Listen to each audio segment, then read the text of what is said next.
लीजिए सुनिए मेरे ही लिखे उपन्यास राजकुमारी देवहूति का छठवां परिच्छेद। आक्रमण। मेरी यानी हर्षपाल की आवाज़ में। बलभद्र महाराज की जय हो। आनंद सेन क्या हुआ पुत्र, इतने घबराए हुए क्यों हो? बलभद्र महाराज, प्रच्छेद विहार की महाराजा ने अपनी सेना हमसे युद्ध करने के लिए भेज दी है। आनंद सेन ने आश्चर्य से पूछा, कहाँ पुत्र, कहाँ देखा तुमने उनको, कहाँ से आ रही है? बलभद्र महाराज, सेना सावंतपुरी की दक्षिणी घाट की तरफ आ रही है। सेना के साथ सेनापति सोम भी हैं। आनंद सेन इससे पहले कि वो सावंतपुरी में प्रवेश करें, दक्षिणी घाट के द्वार बंद कर दो और अपनी सेना को तैयार करो। बलभद्र महाराज, हमारे पास पर्याप्त सेना नहीं है। आनंद सेन शत्रु कितने हैं? बलभद्र लगभग 1 लाख महाराज। आनंद सेन हमारे पास कितनी सेना है? बलभद्र लगभग 60,000 महाराज।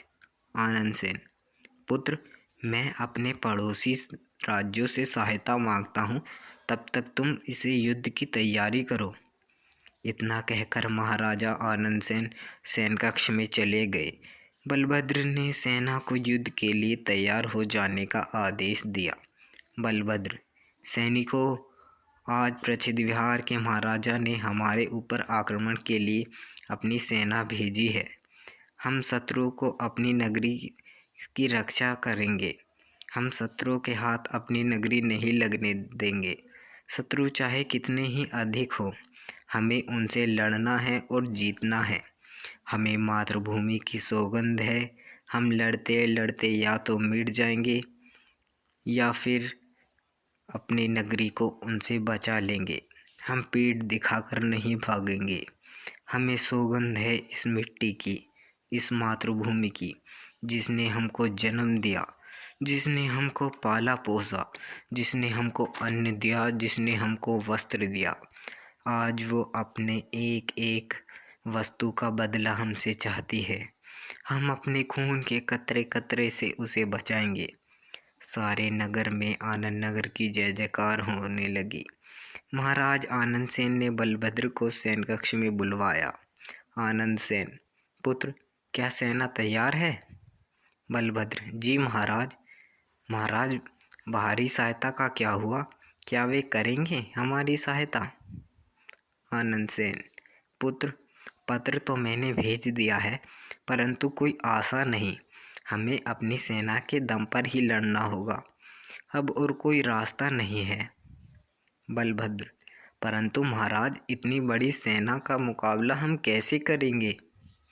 आनंद सेन पुत्र, हम आनंद नगर को बचा तो नहीं सकते, परंतु अपनी मातृभूमि के लिए अपने प्राण तो दे सकते हैं।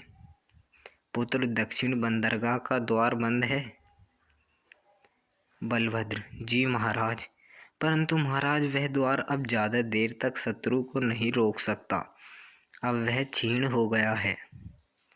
आनंद सेन अब हमें ही युद्ध के लिए प्रस्थान करना चाहिए। इतना कहकर राजा आनंद सेन उठकर चलने लगे। बलभद्र ने कहा, नहीं महाराज, मेरे होते हुए आप युद्ध भूमि में जाएं, इससे अधिक लज्जा की बात मेरे लिए और क्या होगी। जब तक आपका पुत्र जीवित है, आपको युद्ध में जाने की आवश्यकता नहीं है। महाराज, मेरे होते हुए आप युद्ध भूमि में कतई नहीं जा सकते।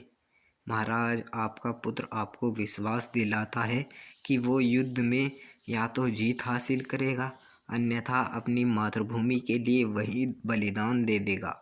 आपके पास जीता न लौटेगा, आपको निराश न करेगा। आनंद सेन तो जाओ पुत्र, अपनी मातृभूमि की रक्षा करो, उसकी सहायता करो। वो तुम्हें पुकार रही है, ईश्वर तुम्हें विजय दिलाए। बलभद्र वहाँ से चला गया। अभी आप सुन रहे थे मेरे ही लिखे उपन्यास राजकुमारी देवहूति का छठा परिच्छेद, आक्रमण, मेरी यानी हर्षपाल की आवाज़ में।